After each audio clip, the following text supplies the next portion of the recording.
जाति जनगणना होगा।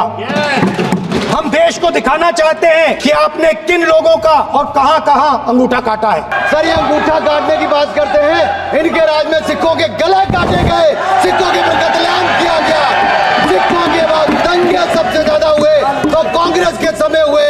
और आपको देश से माफी मांगनी है, अगर आज भी नहीं मांगेंगे तो संविधान जितना मर्जी जेब में डालिए।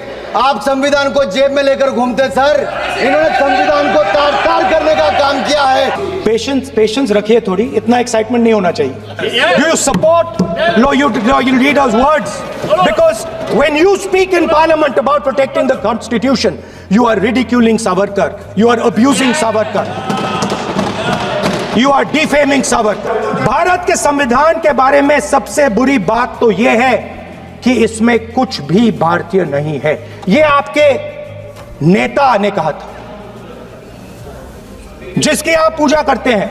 संविधान की ताकत थी, जिन्होंने इंदिरा गांधी जी की इमरजेंसी को खत्म किया था, तो ये संविधान की ताकत थी। और ये आपके इसके अंदर लिखा है। राहुल जी, जो आप लेकर घूमते हो, कभी खोल के पढ़ो तो सही, कभी पढ़ा भी नहीं आपने। कॉन्स्टिट्यूशन में कहीं नहीं लिखा है कि मोनोपोली होनी चाहिए। कॉन्स्टिट्यूशन में कहीं नहीं लिखा है कि पेपर लीक होना चाहिए। कॉन्स्टिट्यूशन में कहीं नहीं लिखा है कि अग्निवीर होना चाहिए।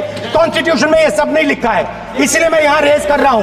कॉन्स्टिट्यूशन में नहीं लिखा है कि हिंदुस्तान के युवाओं का अंगूठा काटना चाहिए, उनका जो हुनर है उनसे छीना जाना चाहिए। हिंदुस्तान के पोर्ट्स, एयरपोर्ट्स, डिफेंस इंडस्ट्री, ये सब जब आप अदानी को देते हो, जो ईमानदारी से काम करते हैं, आप उन सब का अंगूठा काटते हो जब आप अदानी की मदद करते हो। जो मैंने वायदा किया था इसी हाउस में, यहां हम कास्ट सेंसस लागू करेंगे और उसके बाद हिंदुस्तान में एक नए तरीके का विकास होगा, एक नई तरीके की राजनीति होगी।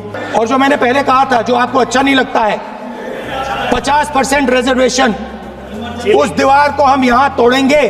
50% रिजर्वेशन की दीवार और जाति जनगणना हम यहां करा के दिखाएंगे। आपको जो कहना है कर लो। जैसे हिंदुस्तान पहले चलाया जाता था, वैसे ही आप हिंदुस्तान को चलाना चाहते हो।